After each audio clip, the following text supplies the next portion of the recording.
This is an interview with Margaret Mayers, nee Kerr, at North Baldwin in Melbourne. And the interviewer is Robert Riddel, and it's the 6th of May 2013. So, the first question, what architecture qualifications did you gain and from which institution? Well, I gained a Bachelor of Architecture from Queensland University. I completed it in 1956 but graduated in 1957. Ah, good.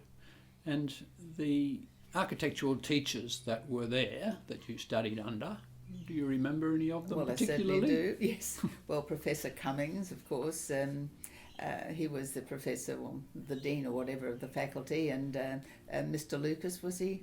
Bruce? Bruce Lucas, yes. He taught us a lot about structures and things like that. I think it was Robert Cummings, wasn't it? Yes. That's right. And of course, Karl Langer was very important to us. He taught us town planning, but we had quite a series of other lecturers that would come in, and then of course not in the architectural faculty, but of course we did a very science course with a bit of architecture, drawing and so forth tacked on. So we did physics, chemistry, pure and applied, and the whole lot. But I would say they were the three. Oh, of course there was HB, what's his name, the one who taught us history, Mr. Bignell or I've forgotten the other. Bretnell? Bretnell.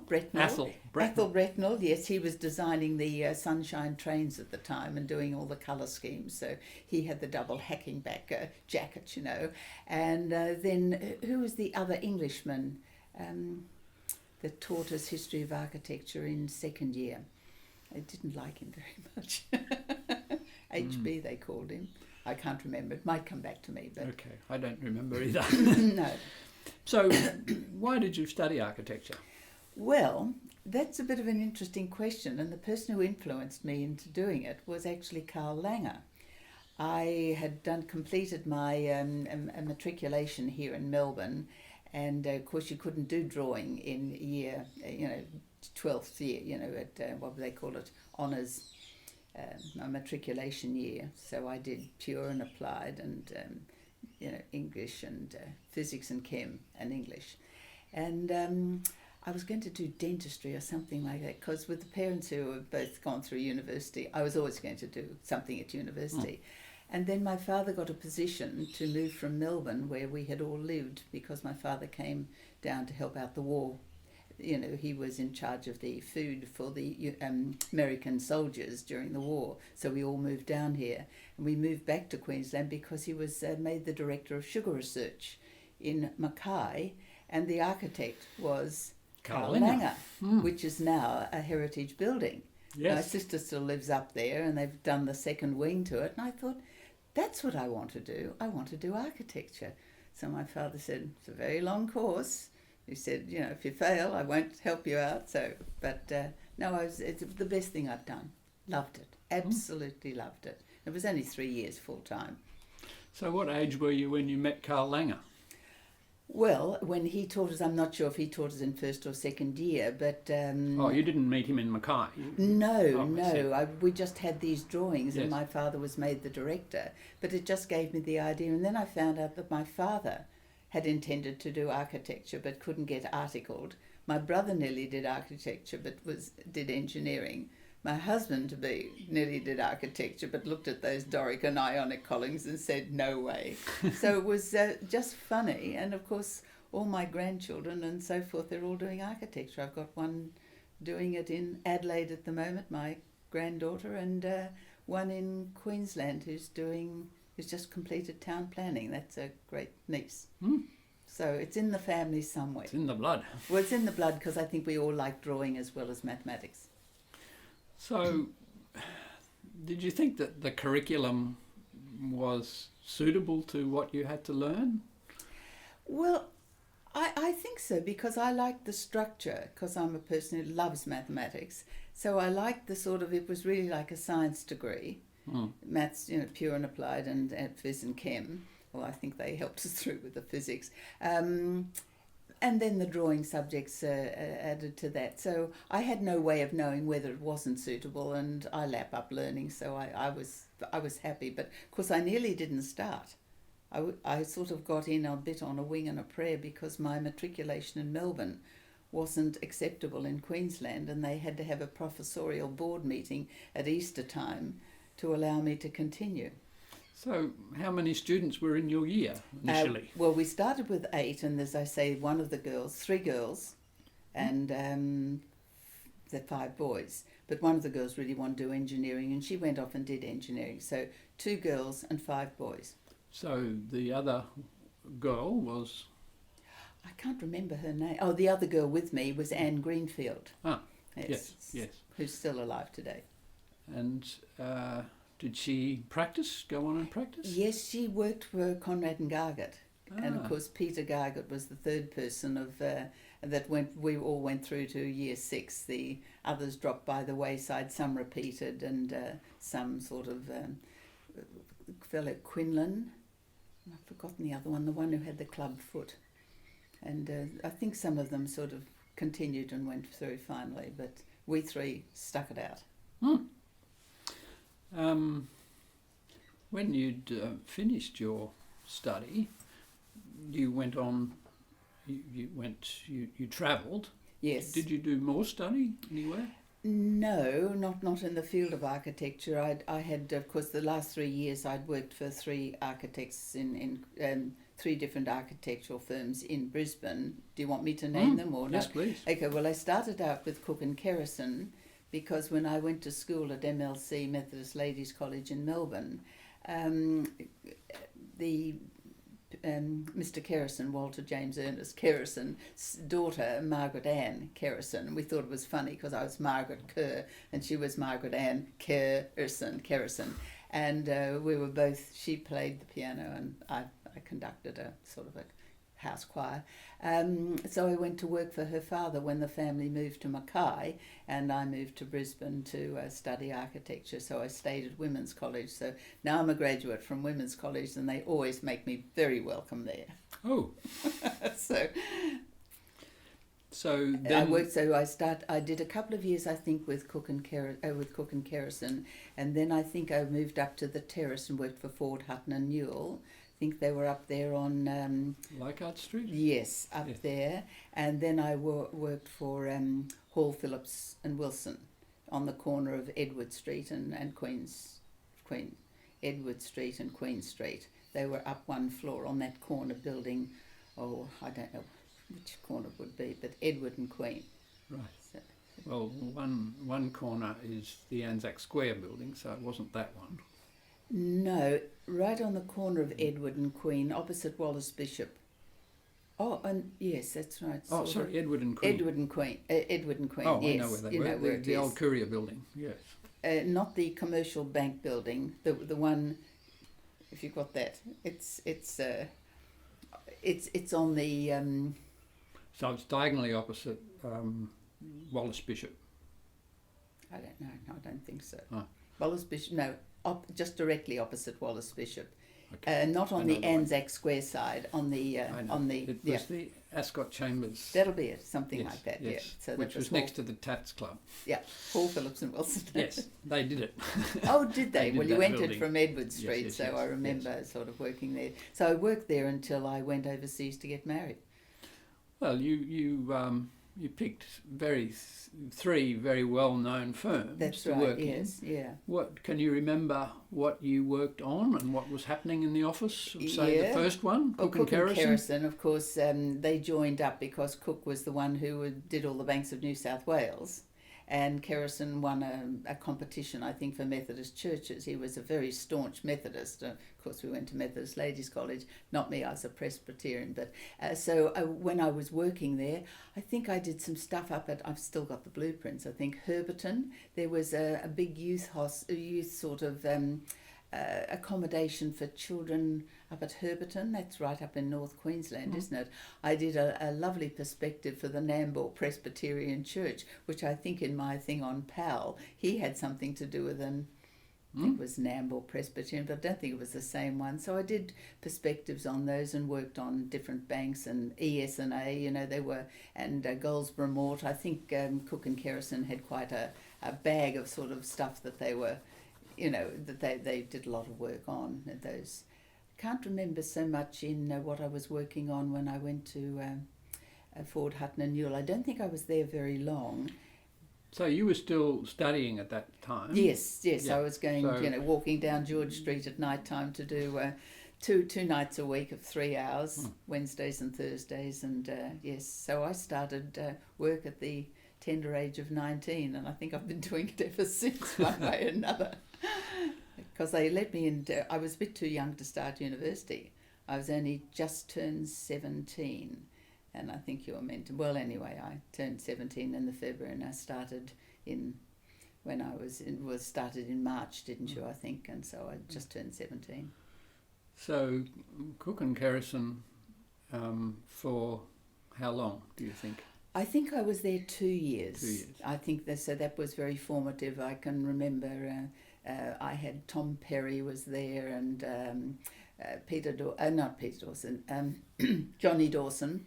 I remember some of the architects, and they used to be a bit scathing of me because, of course, the course had only started, I think, in 1947, and I started in 51. So there were guys there, one from Western Australia who had graduated, and because he'd been to the war, and he was on the what did they call it, the rehab scheme or something like that? Yeah, where you could apply to go to university. Yes. So he was a bit scathing of me. I think he thought I was a bit flippant. I was only young and stupid. But you weren't.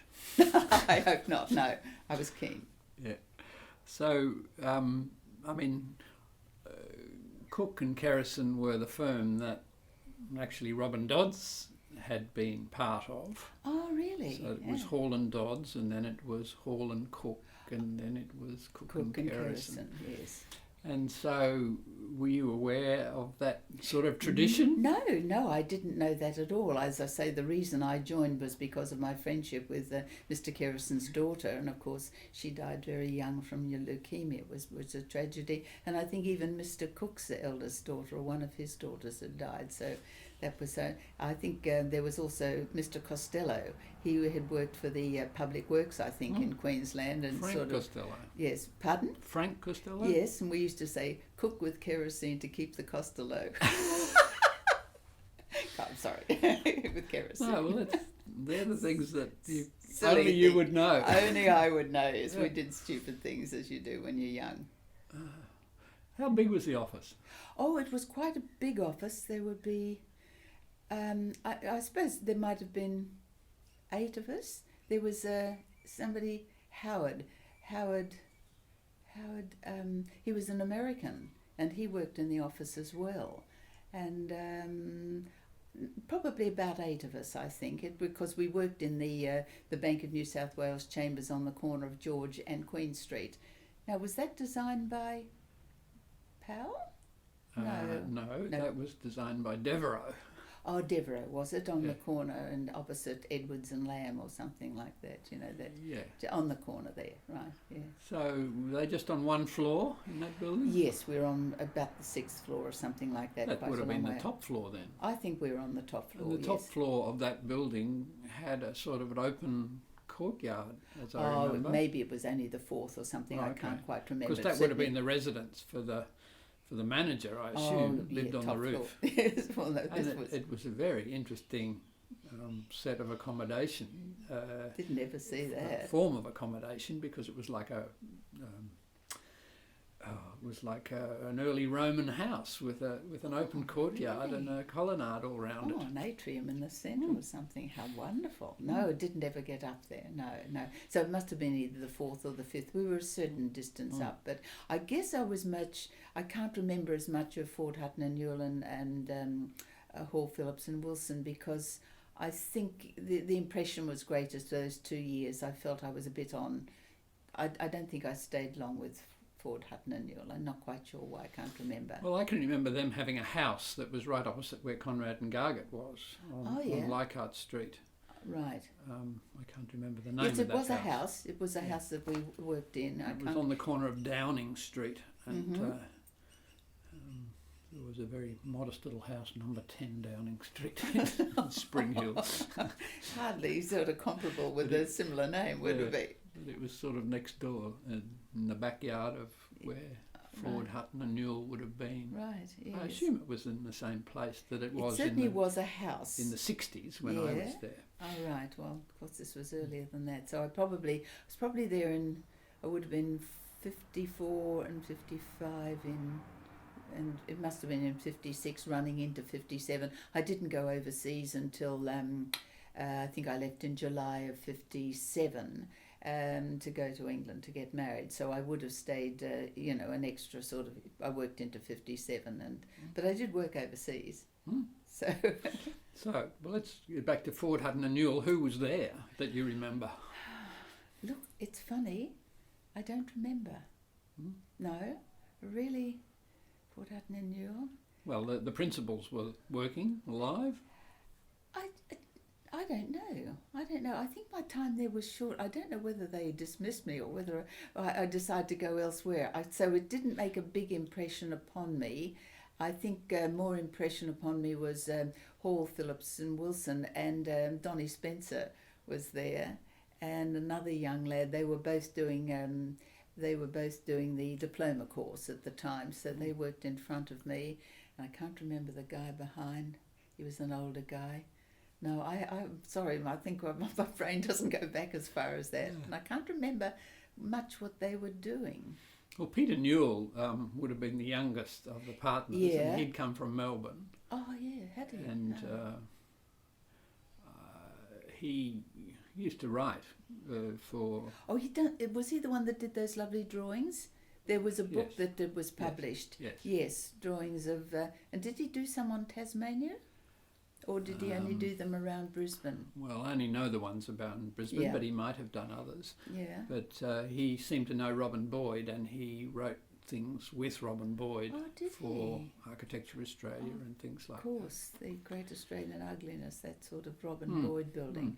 Yeah, well, of course, my now foray into art, of course, has meant that the Boyd family and the Beckett family and all those names come to the fore. So when you decided to go overseas... well, I was engaged, so of course yes. Where did you go to then? Well, I was married in London and St Martin's in the Fields, as you do, and spent my honeymoon in Paris, as one does. And but I tried to get a job in Cambridge because my husband was in his second year of doing his PhD. He'd won a Shell scholarship there, so... just excuse me. Hello? Oh, no. It's another one. Goodbye. Pardon me. So I was in Cambridge wanting to get a job, and I thought if only I could clack a typewriter, because everybody was a professional in Cambridge.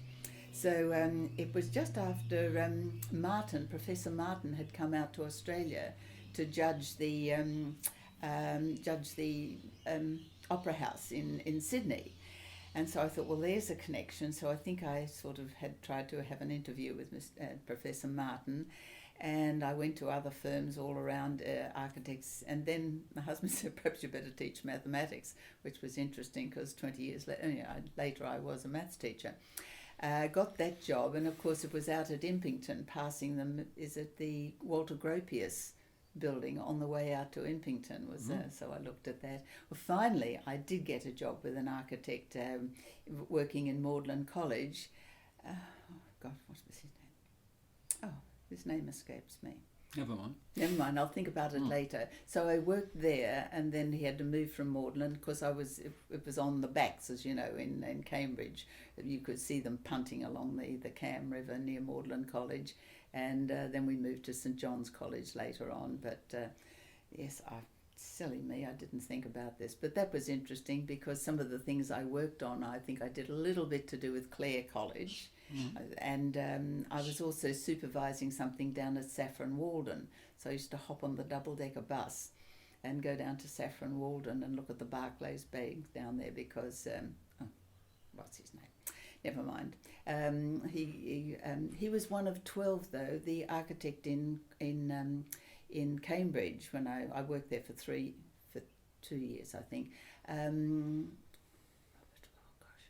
He was one of the 12 people. I think there were 12 architects invited to design the newest college, which was Churchill College. And I think 10 of them were from London, and 2 others were selected. And I didn't work on the creation of it. He didn't win the project, but so I finally got a job there. So that was fun. He used to look after me quite well. He said, "If you want to go to London, for the day, take off." but what sort of work did he give you to do? Well, Barclays Bank and things like that. I think I had rather short hours. I remember who I worked with, Christophe Grier, and he was French, and of course French weren't very acceptable in Cambridge. And the other fellow, what was his name? Forgotten his name as well, but I think he was they both graduated from Cambridge, but I think he was the son of a sort of a Nottingham grocer, so he was a sort of persona non grata as well. So you were drawing? I was doing drawings, yes, and things like that. Were you doing supervision? Only when I went down to, I didn't do a lot of stuff there, and I just remember Clare College and going down to Saffron Walden of course that's where all the little crocus saffron stamens come from. That's where they grew them and they chopped them off, so it was fascinating. And what was the job there? Barclays Bank, because they did work on Barclays Bank, but I don't know, should have made a bigger impression on me. I think the thing that made the biggest impression was on Friday afternoon.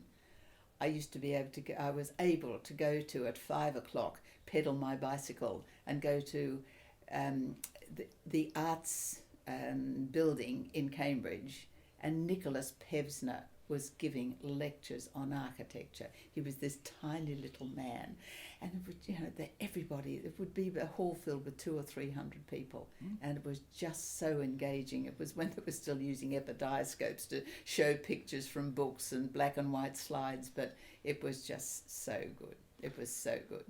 But what was he lecturing on? Oh, well, of course, he wrote the modern architecture, didn't he? Yes. And it was absolutely unprocurable in Australia when we were meant to get his modern architecture. Well, I think he was just lecturing on, European architecture. But modern architecture? Modern architecture, yes. Which was quite exciting. Oh, well, it was, yes. I think it was still more traditional. I don't know that he went into a lot of modern architecture. I just remember sort of going, and I think my memory's fading, isn't it? Well, you just took it in. I just sort of felt, pinch me. I'm watching, an absolute, somebody historical is giving a lecture there in Cambridge. It was just great. Yeah, well, my experience in London was the same. I mean, everybody was there. Yes, you just felt you're at the centre of things, weren't you? Yes, it's a wonderful time to be there. Well, so how long did you stay there? Well, my husband finished his PhD and graduated in end of 59, I think. He was there a year before me, so he went over by ship, the Himalaya. He was there 57, 8, 9, and I was there 58, 59. We were married in 57, August. So I was there 2 years, and then he was given a position in Holland. So we returned to Australia, and he took up a position with Royal Dutch Shell in Holland, in The Hague. So then I was having babies. So I didn't work for an architect in Holland. So that was... But did you look at the buildings around you? Oh, of course, wonderful when you do, have space and so forth. But the Hague was interesting because of all the Dutch type of buildings and designs. As I say, I think the best thing I ever did was my appreciation of buildings. I think when I first went to London, the most exciting thing, having seen all these black and white slides as we did, nothing was in colour, was the tower of the Houses of Parliament. And I thought, oh my goodness, that's gold on the top of it. You saw it in colour. And even to be married in St Martin's in the Fields, that's a Gibbs building, and Gwendolyn Gibbons having done all the... And I've since returned to London and sat and enjoyed concerts there and felt a part of it, as you did. So Well, you've got a very tangible part of it. Oh, very. So, when you were a student, you were aware of what buildings were being built in Brisbane. I mean, who did you think was a good architect? Well, I think like when most young architects work for older architects, they think they're all sort of passé. You know, we're going out to do it like, as I say, Nutter, Charlton and Carlton, Nutter and Charlton. I mean, they were always going to go out on their own. Well, I probably wasn't ambitious enough to sort of think of that, but Goodser and Carlisle were doing some interesting stuff. I don't know whether I knew enough about the young and upcoming architects. I can't sort of remember, but I know that there was some. I thought Queensland was interesting because it was doing some interesting timber domestic work that was much more adventurous than than some of the stuff that the older architects were doing. But I guess that's traditional, isn't it? Well, there were some younger architects doing interesting houses at that time. Who were they? I can't remember. Well, there was John Dalton. Does that name? Yes. Oh, yes. Johnny Dalton. I remember Johnny. He was English. And yes. I remember. Now, was he? Yes, John Dalton. In fact, he designed something down at Lorna or Apollo Bay. I think I remember seeing. Oh, was it he, John? Yes, John Dalton was somebody we were. Thanks for reminding me of his name. I forget them sometimes. But Hayes and Scott were the firm that's sort of associated with the modern houses. That's right, they were. Yes. Dalton worked for Hayes and Scott. So he did. And so did Ian Charlton. Yes, that's right. Well, after they broke up, because I think Johnny Carrier had the connections, through his father and his music, of course. And I think Ian Charlton was Danny was also flamboyant and good at designing, and I think I would say Ian Charlton did all the hard work with the drawings, and then of course he left and joined up with Conrad and Gargett, didn't he? And of course Peter Gargett, and of course yes. Well, Paquita Day was a couple of years older than me. She did architecture and I think did a master's degree as well. I knew the Day sisters, but. Yeah, well, I can remember Paquita Day from my time at Conrad and Gargett, which would have started in 64 to 66, and she was still there then. Well, Paquita had a bit of a tough time starting. I think she may have done first year a couple of times, and then she moved on. Oh, yes, Cinnamon, and so what was his name? Ian Cinnamon. Ian Cinnamon, yes, he was. I think he was younger than me, a year or two after me, and I met him. Oh, say another name of some Brisbane architects. I think he was younger than me. Bligh. Graham Bligh. Graham Bligh. I think he was a year younger than I was. So, and so I sort of... And the son of an architect, I mean. And the son of an architect, exactly. The same with Peter Gargett. So, yes. And Anne worked for Conrad and Gargett, and I worked for, as you know, Cook and Kerrison. So, well, what about Karl Langer? Did you know what he was doing in his practice? Not a lot. As I say, he taught us town planning, and I sort of felt an association for him, but a sort of an admiration for him as well. And through some of my artwork in the Vienna Art and Design, there's a book on some of the people who came out of Vienna because of the Kristallnacht. And he did some work, of course, and I didn't know it at the time, on St. Peter's Emmanuel. It's St. Peter's College, isn't it? The well, St. Peter's School. Yes, he did the Indooroopilly chapel there, yes, didn't he? He did. And some of the buildings. And some of the buildings, he was their resident architect. I don't think I was that aware of it. I think I was and of course, I think it was only one lecture a week, and so I just sort of revered him. And of course, his wife used to write all those art things, but Gertrude, yes, Gertrude Langer, and I knew where their house was, just down from was it Goodser and Carlisle who designed the Presbyterian church there on the corner of Hawken Drive. Yeah, and Goodser and Carlisle did the Emmanuel College at the University. Well, of course, and Cook and Kerrison did King's, and Conrad and Gargett would have done women's. Did they do women's college? They did. Well, I've stayed there, as I say. I didn't realise they had, Well, because it that was a was later competition, on. and I don't Oh, remember exactly when that competition was. There may have been an earlier building that you stayed in. No, I think it came later. Duchesne went up before women's college. Looks like it did. I Yeah. don't really know. And King's was cooking. So, what's the cooking? No, I mean, Conrad and Gargett did the Church of England one. So, what's the Church of England? No, you've Can't got me. remember. Emmanuel is the Presbyterian. Yes, doesn't yes, matter. yes. Yeah, I can't remember anyway. So there was St John's. St John's. Mm. That's right. Mm. Yeah, they would have done St John's.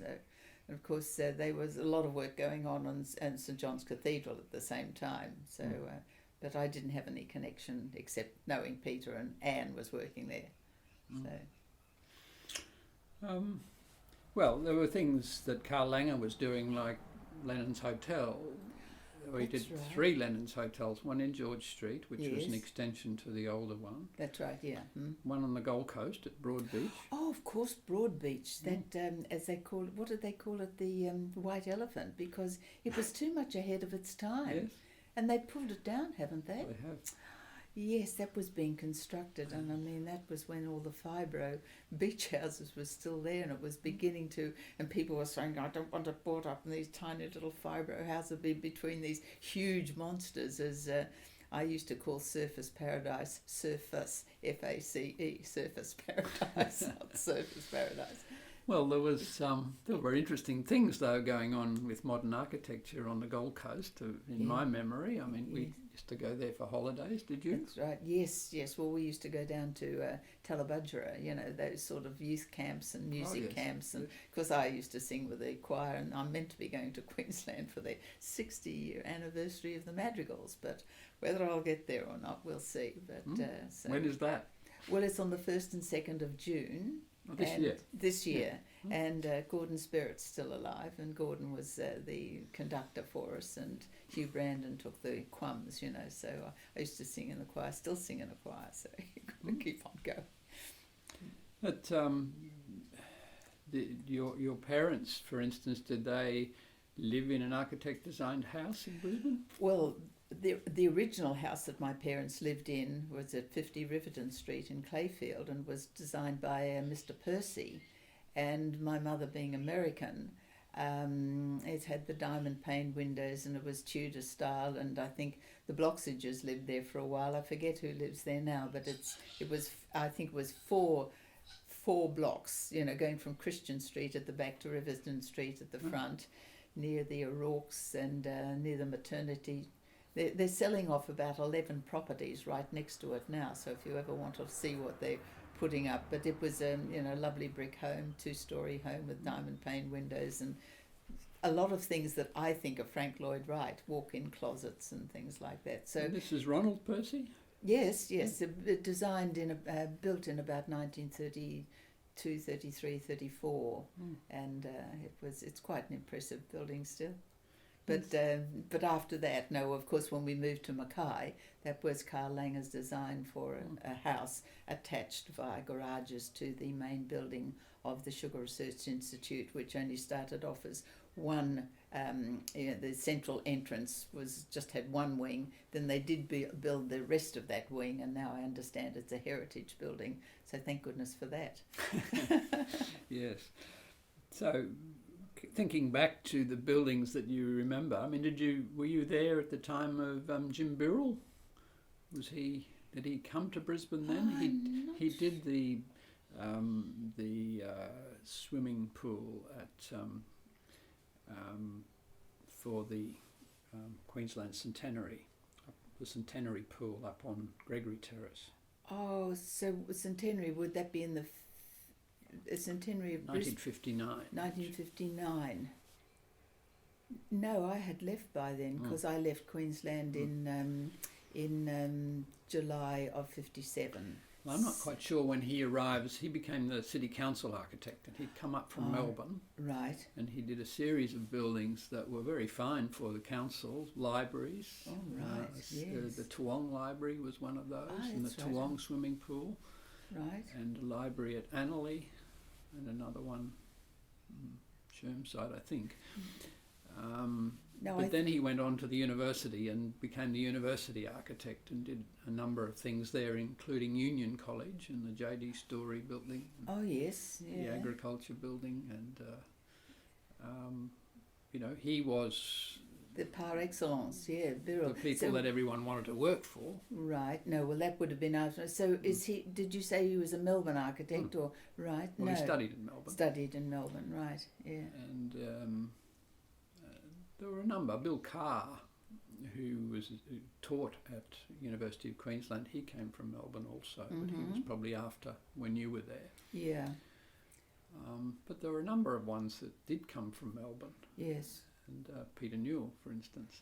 Yeah, I don't think I remembered that. So I think I was fairly busy working full time and doing studying at night time, and sort of that I probably wasn't as aware of what was going on in local architecture in Queensland as I should have been. I thank you for reminding me of some of them, and but I think my brain was fairly filled up with singing in choir, learning to be a singer, and so But forth. I mean, are there any buildings that you particularly remember in Brisbane at that time?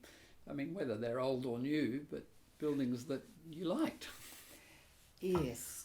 I think I was going to do my thesis and applied to begin with on doing it on Blackburn. The one Greenaway, the architect that did. And I think somebody said, "Oh, there are plenty of buildings. Plenty of people have written on Greenway." So I struck out on an architect from a local architect in Brisbane, but. I sound awful, don't I? So I became interested in the buildings that Powell had designed.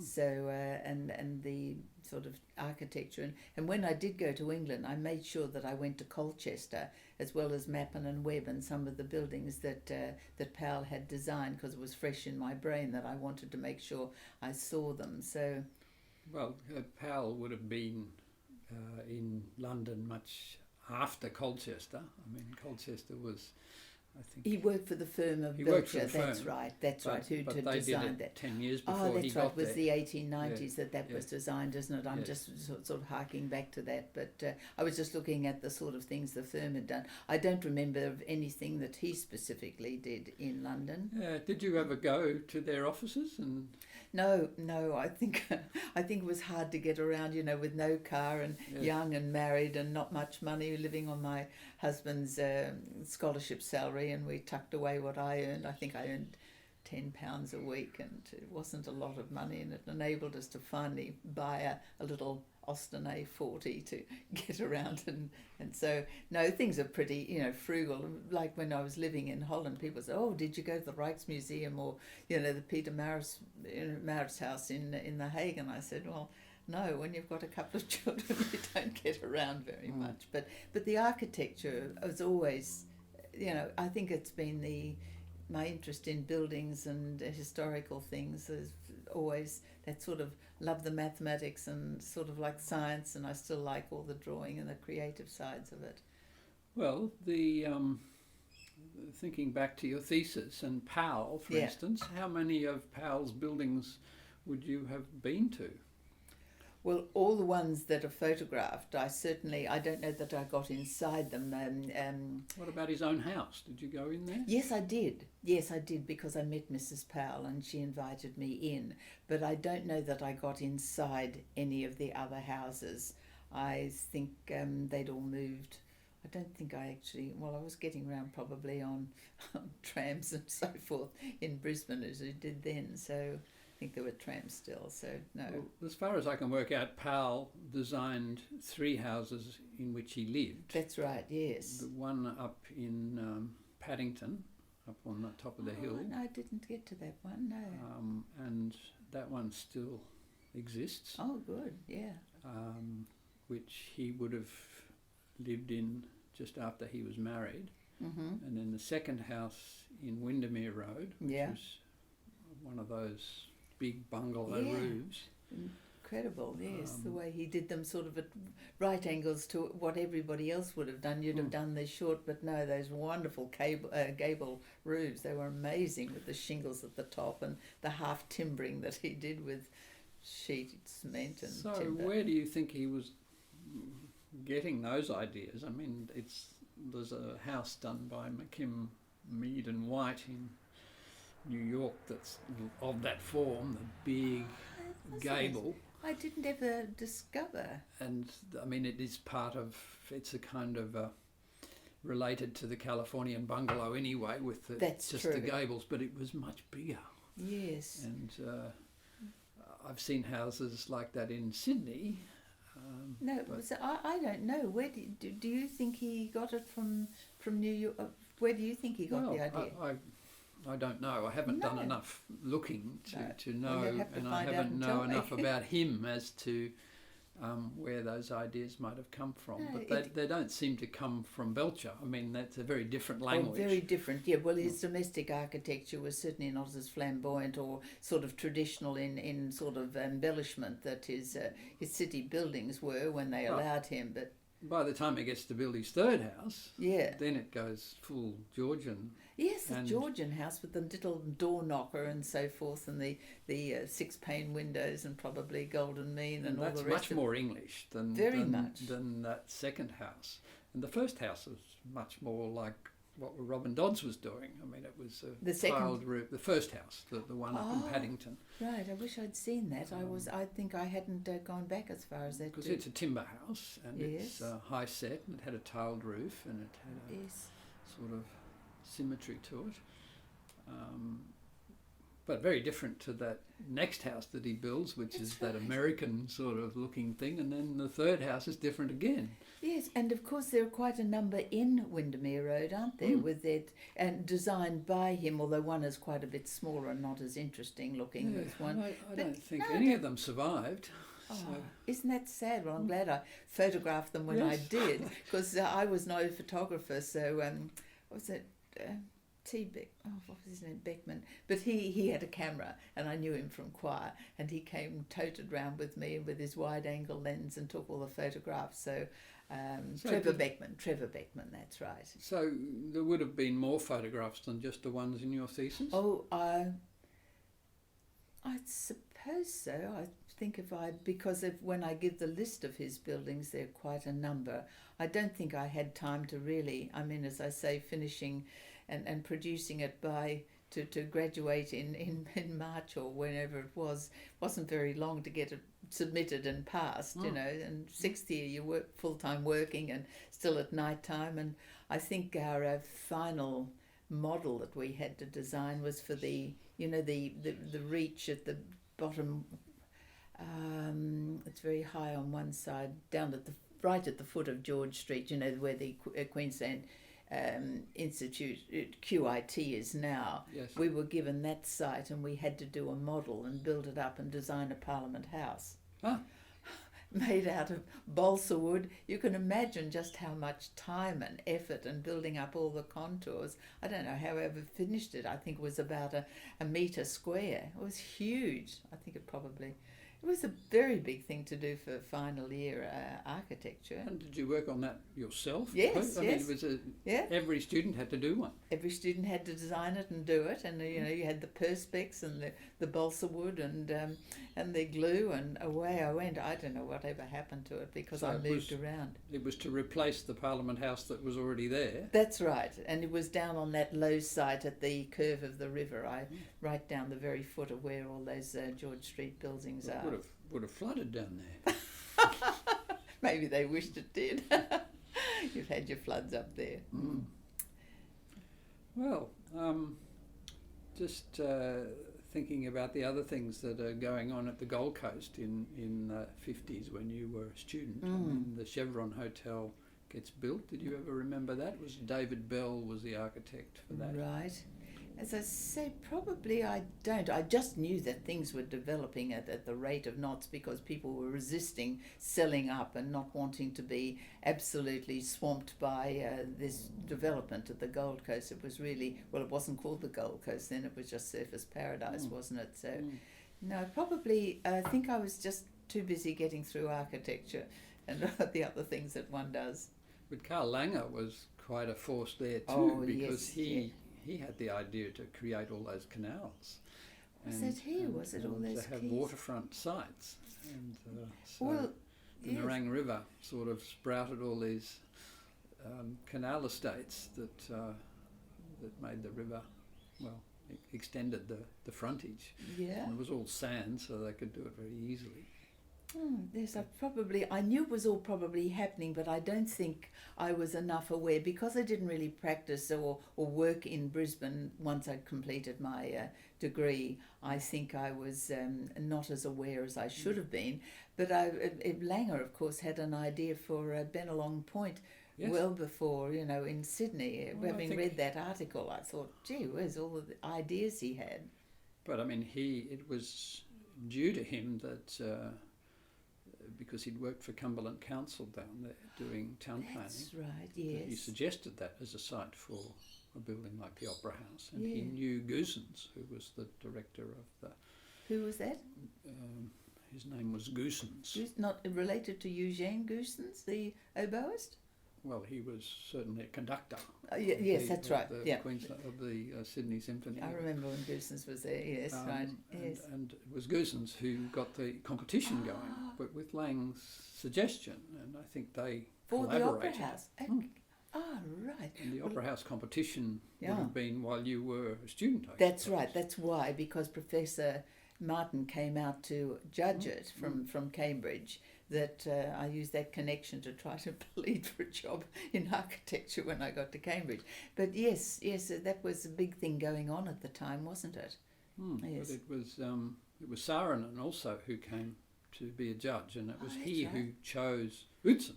There you go. Yes, and Ove Arup had to sort it out, and some Yes. of my colleagues, my husband's colleagues, like Murray Lowe, was keen to come out and work for Ove Arup on the design when he worked out how to do all those all the sails, Yes. that were all parts the of shells. the shells. Yes. So when you lived for 3 years in The Hague, or was it 2 years? 3 years. 3 yeah. years. Then what? Then where did you go? Then came to Melbourne. To this house? To this house, yes. We bought this house, and I've lived here ever since. And my husband then moved from working for Shell to working for Electric Zinc Company, which is in. He'd worked there before we were married as a research engineer, and Brisbane, where they make the electric zinc, has now been declared. So my daughter told me, because she's a chemical engineer in Adelaide, that it's been it's now an historic site, and they're going to maintain it, because I think Risdon Cove was the first place they set up an establishment on the Derwent River. It was probably far enough. Risdon Cove was far enough up the Derwent to be fresh water. And of course, the electrolytic zinc was because they had the hydroelectric; they could make zinc that way. So I was. We moved to Melbourne, spent 6 months in Hobart, and he was sort of 2IC with Electrolytic Zinc Company. So I did try to get some work in Melbourne, but when you've got 2 young children and you're painting the inside of the house and you're sort of busy, I think I worked for Wheeler, the wrecker. I did some some architectural work out in our sunroom, but it was mostly what do you call it, rendering, and I'd do some work for, I've forgotten the guy's name, but I really didn't do any. And then my husband thought it'd be a good idea with my qualifications in maths and science to become a maths science teacher. So that's when I called it quits and moved into that, but never lost my interest. But I went into the technical area because of teaching technical drawing at our sort of junior techs here. So, but I didn't pursue any more architecture as such per se. So, what conclusions, I suppose they're all in here, of what you thought of Powell? And I mean, he's quite an interesting character and dies young. Yes, of pneumonia, which he shouldn't have died at 1938 at the age of 52. Yes. Very young to die, because pneumonia was a deadly disease, if not tuberculosis. It was pneumonia. Well, it wasn't so much then TB, but no, I think I admired him. I was very astonished, as you were, by those huge gables that were so distinctive. I probably didn't know enough to question enough, if you know what I mean. As you get older, you sort of more analytical of things that sort of happen or look at buildings, but I think I just took it for what it was.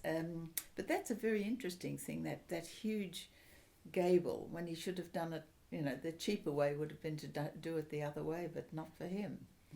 So, no, I think I admired his work. I thought he was working in the time, and I think he must have been well thought of. Well, yes, and the Masonic Temple, what a building! I mean, where the amount of money that was spent on it, incredible, wasn't compared it? to other places, is extraordinary. That's right, and of course he's got a connection with Mackay, the Spanish design one of the Trinity, right. And of course my sister was sending me information down about that, not at the time, of course, but she still lives in Mackay, and of course the National Bank there, which was rather austerely built, because I think the ones that were the National Bank of Australasia, as it was then, they didn't spend as much money on the sort of country sort of buildings as they did probably in a big city like Brisbane, so they were more lavish. But yes, I thought he had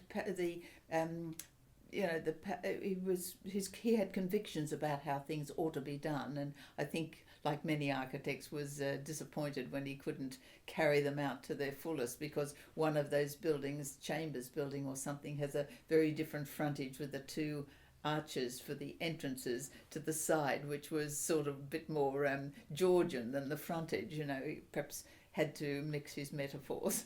Yes. Well, quite often that's because there was more than one architect involved, and they each have done a bit. But I probably wasn't aware of that, because of course he worked with Conrad on some of the Hurston, the Brisbane Hospital Block 2 or something. Yeah. Block Now, 4. what about those towers behind Lady Lamington, which are very Spanish mission? They're probably Atkinson and Conrad rather than Powell, but I don't know. I mean, was he Spanish mission is not really what he... But he did the Spanish mission one of the Trinity Church in Yes. Mackay. Yes, so maybe when he was working with them and they had that passion that, that developed the architectural style there, maybe he thought, that's an interesting style to put into a church, because it had a cloister as well, or I don't know whether it was fully built or not. No, it wasn't. No, I think it wasn't completed, but and it had a tower, a big campanile. Yeah. Oh, that's right. It was meant to go right the way around with the tower there and the church here, diagonally across. So maybe, architects do influence each other, don't they? Oh, absolutely. And that's what's interesting. Yes, you think, where did they steal that idea from, But what about the Stronach House, which was very close to his last house? I don't know. It's very Dutch in its... Oh, that's appearance. right. Yes, he liked those Dutch gables, wasn't it? That was an impressive house, wasn't it? Well, very expensive house. Oh, yes, with all that. Now, did it have slate roof, or I remember that I think the it's got a photographs of it. Roof. Yes, he was very keen on certainly putting terracotta tiled roofs with timber frame. He didn't go in for galvanised iron or anything simple like that. No, but the things that he chose, I mean, the things that deteriorate on a wooden house are firstly the front steps, Yes. which are out there in the weather, Yes. and they don't last all that long. So he built these concrete steps, which were not going to go anywhere. That's right. He built probably for posterity, and the piazzas, or they must have been that sort of entrance way, but they were, yes, he had a sort of a monumental style about him, and the chimneys, he seemed to love to dally with them, didn't he, and make them... Yeah. Well, when I came back to Brisbane, I almost bought a house that he'd designed, although I didn't know that he was the architect for it. Right. It was in Spring Hill, and done for a builder whose name I can't remember now. The builder had built that very large convent on Leichhardt Street, no. Leichhardt Street turns into... Santa Maria was the name of the Silent Order of Nuns. Anyway. Oh, okay, right. And the builder of that had built a house nearby. And Oh. Langpale had designed that house. I didn't catch up with that. It no. was, instead of having stumps, it had brick work with vaulting in both directions underneath this house. Really? And it was a brick house that had timber floors, but all supported on this brick vaulting. And you thought, my God. Goodness me, the cost of it must have been phenomenal. Yes. Absolutely. Just reminding me to take your photograph. Break the camera as well. No, I didn't catch up on everything. As I say, I probably produced that in now I think about it, I probably produced it. I've done another thesis because I went on to Melbourne Uni and I've got a master's degree in education, which I did at night time. I think of all the years of being in doing university, I think I had 4 full-time years and 7 years when I did it at night. I've done 11 years at university, and so that was a master's degree at Melbourne University in education. So, and I spent a fair while doing a thesis on that one in mathematics. So you would have gone to, when you were doing this, to the offices of Powell, Dodds and Thorpe? Oh, I would have thought so, yes. Drawings they had? I think I probably did. Look, really, it's a fair while ago. Yeah, I realise that. I must have. I would have been foolish if I hadn't. I mean... Well, you don't have a lot of drawings in there, but you do have the drawings for the Mackay Church, yes, and for the Masonic Temple. Yes. Now, I must have got those from somewhere, mustn't I? You could have got them from the Masonic Temple itself. Did you ever get in there? I don't know that I did. I mean, it wasn't the easiest place to get into no, then. I think I probably didn't. I really can't remember how I got these things, you know. But they used to have a grand architect. Yes. Who would have been Langpale to start with, and of then course. When, in his death, it would have been replaced by somebody else, and yes. maybe you contacted that person and got them that way. I may have, and I really can't remember. I don't. So. But that building has survived absolutely intact. I mean, it's good, isn't it, that it has? And so even, have they done any alterations upstairs with those? Because I think I've shown the plans of the higher up stories. They were very big areas, weren't they? And he loved mosaic, didn't he? Yes. And he put red mosaic tiles in bathrooms, not your terrazzo like everybody else was doing, to keep the water off the boards and so forth in the timber houses. I love it when I go to when I guide in the NGVA, Federation Square in Melbourne, the terrazzo. I said, well, that's a very traditional Australian thing, although I know it's Italian originally, but because bathrooms in Queensland, all the early houses, the timber houses, all had a terrazzo bathroom floor, didn't they? Yes. And usually sitting on a wooden floor underneath. Of course, yes. Well, we didn't, because I think we had a different architect. But my husband's aunt's place, that's where he lived and grew up as a child in Clayfield, because we had gone to school together when we were 6. Oh. I came to Melbourne for many years and then returned, and he was in the same drawing office. We were doing architecture, and they shared it with the second-year engineers. So that's how I sort of renewed acquaintances again. Well, I guess there's a question here that says which buildings constructed in Queensland between 45 and 75, which is the period we're looking at, yes, do you consider significant? Well, I suppose really significant at the time, for its time, was really the Broadbeach Hotel, wasn't it? I mean, and Lennon's, you've reminded me of. I mean, these were, I think Queensland had a way of, well, perhaps through Langer and other people, of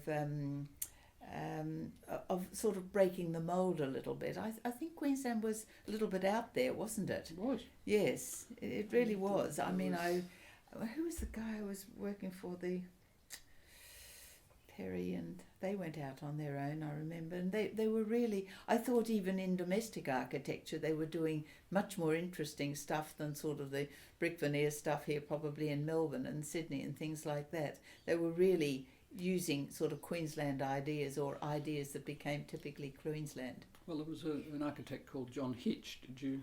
That's who I meant. We used to call him HB. Oh, I see.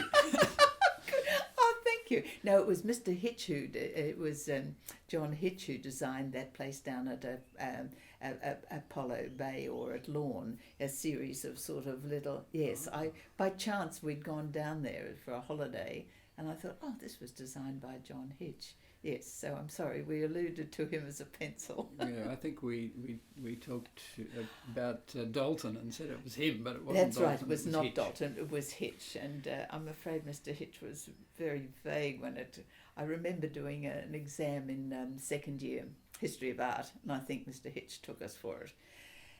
And I just, every question seemed to ask the same thing. So I just kept on repeating the same answers. 6 questions in 3 hours, as we had 3-hour exams. And I think I got a second class honour in it. But I thought, I don't know what he's talking about. I just kept on writing the same thing. Never mind. Actually, you might be interested. Having allowed me to start architecture, I ended up winning the prize that I topped architecture in first, second, third, fourth, and I think even 5th year doing architecture. Mind you, there were only 3 of us by then, but I think I used my brains. Well, I think your thesis sort of shows that you were very astute in being able to record things and do it Thank you. very Well, nicely. now as a gallery guide, I mean, you can see I've guided in all the blockbusters. I'm meant to be doing Monet. It's opening this week, but who knows? But I just love learning about history and people and things like that.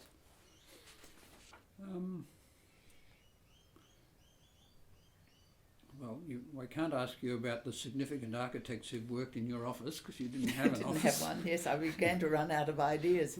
And we've,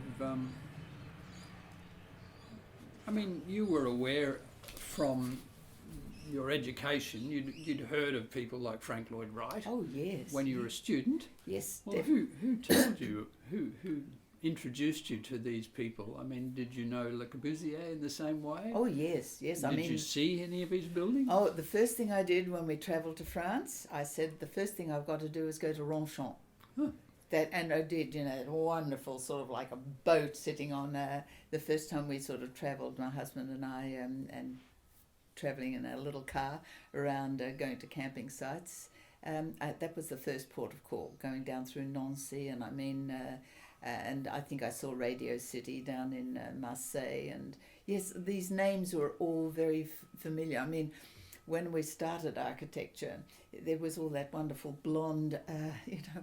Fortunately, the Danish architects were beginning to have an influence on things like teak and so forth, but people would say to me, do you like that blonde furniture? You know, because it was in all the Tritton's buildings and things like that. But, you know, it was a very revolutionary time to sort of be doing architecture. They named Alto and all of those names, and so you knew about Alto when you were in Brisbane? Oh, yes, and Saarinen and all those sort of names. And who would have been teaching you that? Well, I think we were learning it in architecture. Yeah, but who was your lecturer?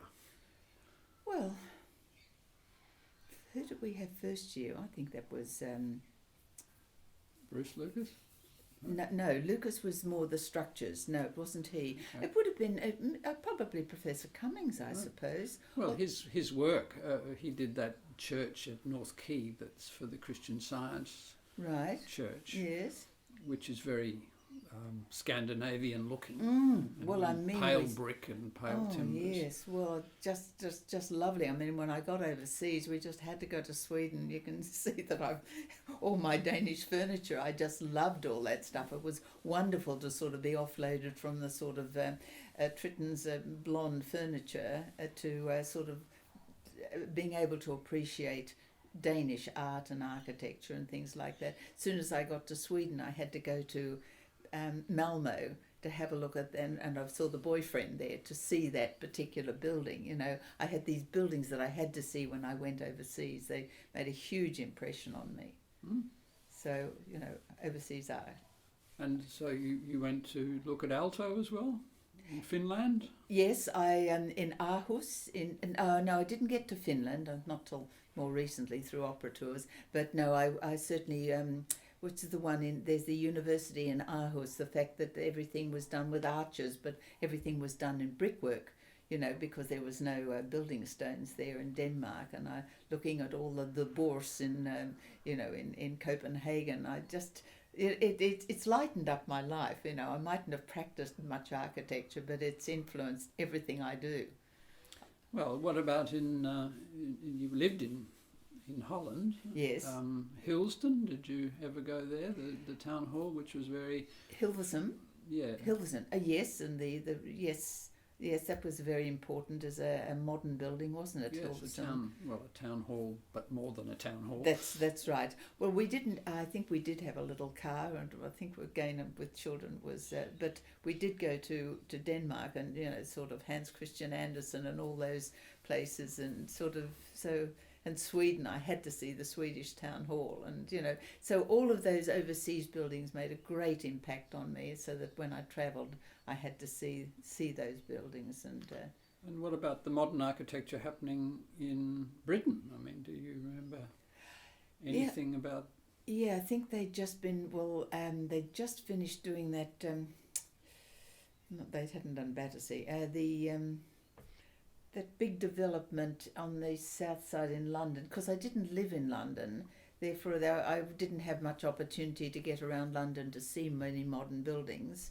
But what was the big development? Started with B. Do you know the Barbican? The Barbican. Oh. Yes. Well, that was pretty grueling. That was pretty bald statement with all that sort of off the formwork concrete. I think have they pulled it down? No. It's now become quite fashionable. Yes. What do they call it now? It's sort of I think it's still called the Barbican. Yes, I meant they call it that sort of architecture.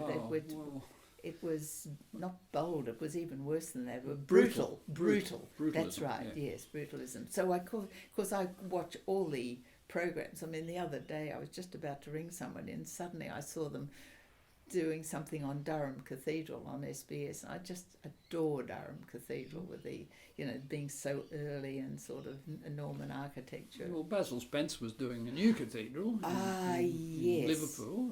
That's right. Do you remember that? Yes, I certainly do, and I did go. Yes, he was. He was a bit.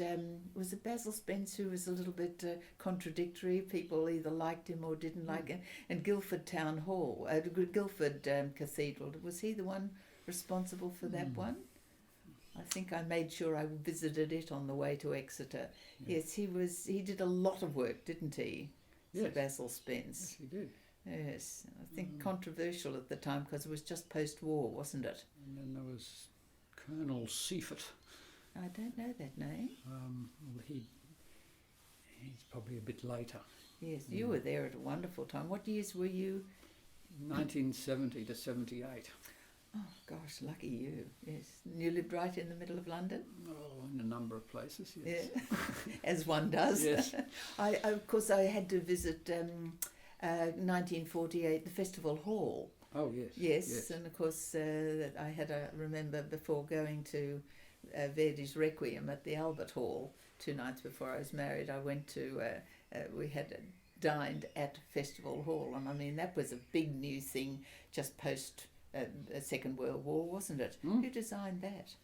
Can't remember. Was it Hugh Casson? I think it was. I think it might have been Casson, yes. So there were few things coming up, and of course now, wow, the Gherkin. Yes. Who designed that? I don't know. Oh, yes. Well, it's Foster. Foster, that's right. Now, Foster's got work in America, hasn't he? He's got work here too. Has he? Well, Barangaroo he did a scheme for in Sydney. Oh, okay, right.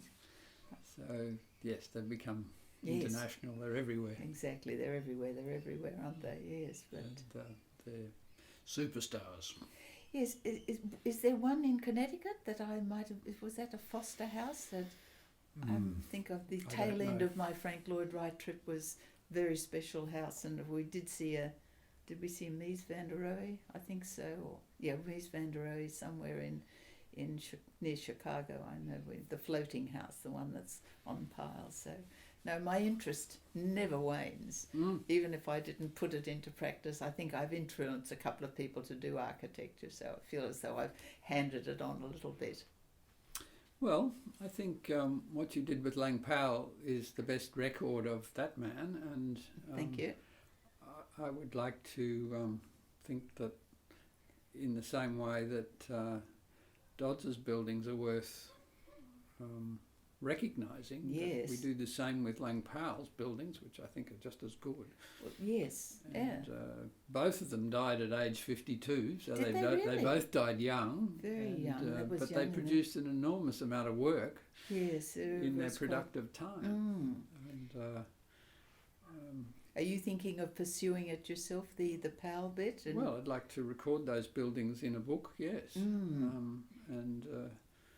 Anyway, it's very nice to be asked 56 years later. I thought, who could be interested? You know, it's really sort of lovely, like a bolt out of the blue to find somebody that you did something so long ago is interested, you know, in what you've done. It's very complimentary. Do you remember how you knew about Lang Powell? I mean, did someone tell you he's the one to do it, or do you came to your own conclusions? No, I think I probably read the one on Dodds, having been knocked back on doing Greenway, because they said, well, everybody's already done that. I was trying to think of an Australian architect, and I worked for Powell, Dodds and Thorpe, didn't I say? Yes.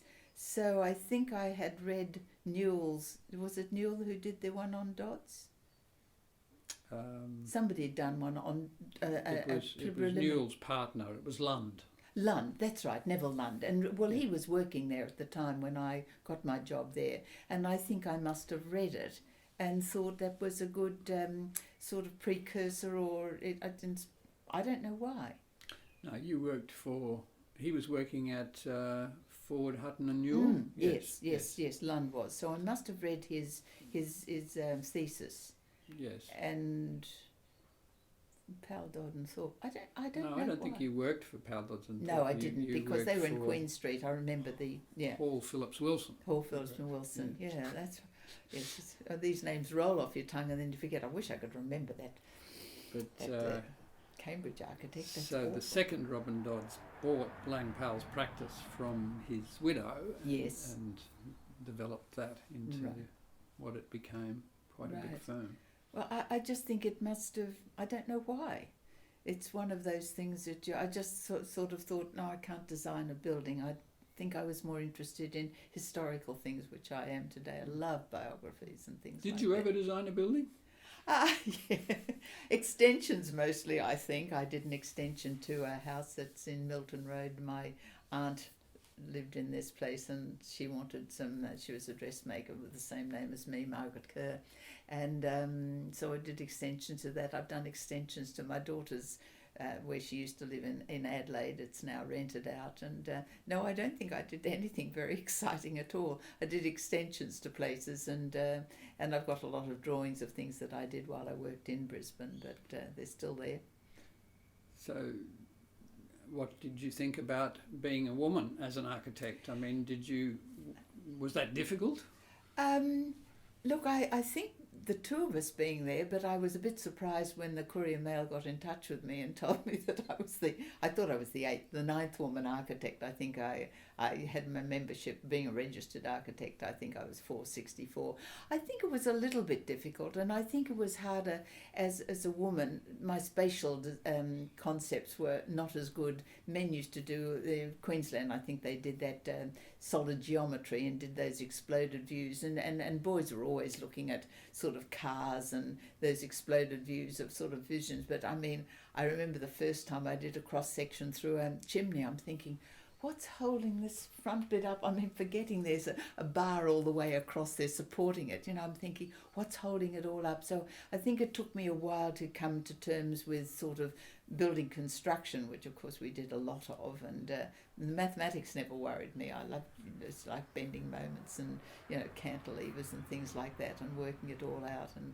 But No, I think it was a little bit difficult often to get a job as well. Not that I pursued it after I had my full degree and so forth, but I think it probably was But difficult. what about being on site with builders and telling them what to do? Well, I didn't do much of that Oh. because I'd only just graduated in March or May. I think it may have been May when they had commempracs and things like that, the commencement balls.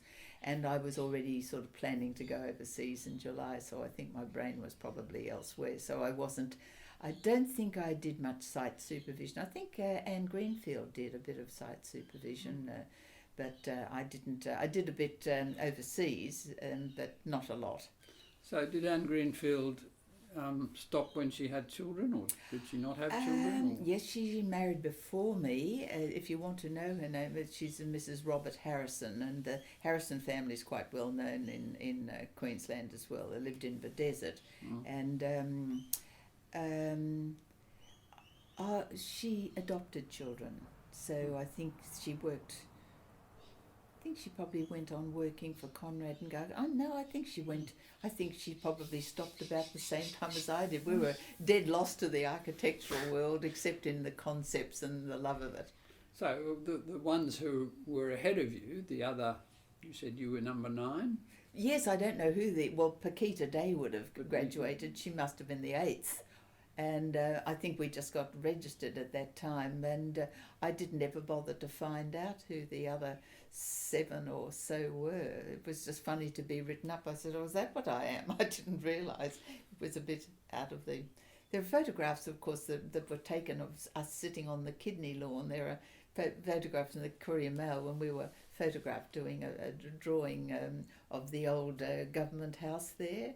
Mick Quinlan was there and Annie Greenfield, so I seem to get quite a little bit of showing every now and again in the Courier Mail. Do you still have those pictures? Yes, I do. Yes, I do. We'll be interested to see that. Oh, well, I didn't dig them out, did I? That's along with my archival material. Well, I suppose it's easy enough to find if you know the date.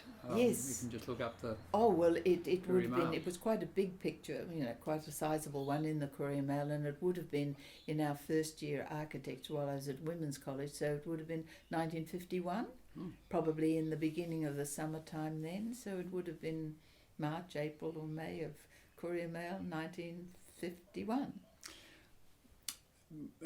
My office was in a building designed in 1953 Yes. In Fortitude Valley that Carl Langer did, and it was a furniture showroom for Wests. Oh, yeah. Laurie West, who had the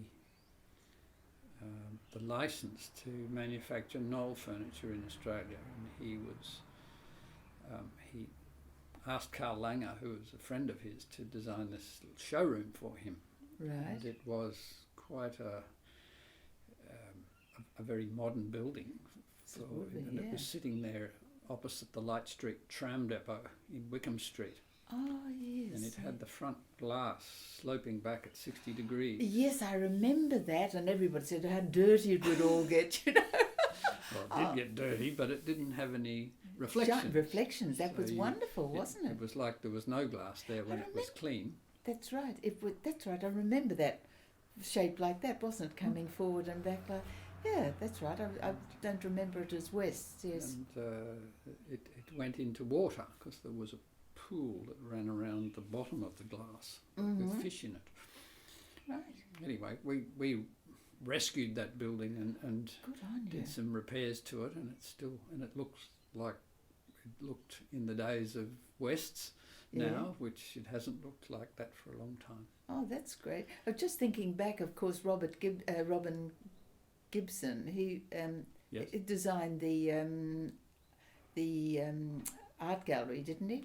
Yes, that's right. Well, he was the same year as Paquita Day, 2 years ahead of me, and I remember when he had to do his final exams for 6th year, the 3-day exam. I don't know if you remember it. I do. I sometimes have a dream about it. But we have to design something. I can't remember. Anyway, when he did his design, they said, you can't pass unless you can do the working drawings for it, because it looked like it needed skyhooks. You know, they were always, you know, fudging and skyhooks were some of the expressions. But of course, he won that competition, didn't he, with that lovely pool in it. So there's some of the students around me were, as I recall, have gone on to do quite interesting things, like John Dalton. He was a student that from England, was he, that came out and joined us somewhere. I think he was ahead of me, but it's his name. He was sort of a little bit posh for us, you know, with his posh accents and so forth. But he did very well, didn't he? You were reminding me. Yes. Maurice Hurst is another one who was English. Did you come across him? I remember that He name. finished up with Lund, Hutton and Newell. Yes, right. Well, I suppose he's famous for doing some apartments in New Farm called Glenfalloch. Called? Glenfalloch. I think I've been taken around that area, because down at New Farm there was a sugar refinery down there, wasn't there? And they'd made some of those old warehouses and improved the looks of some of that was done quite recently with Mervac. Yes, of course, yeah. But well, I think we've covered a lot of territory. And I hope it's been of interest.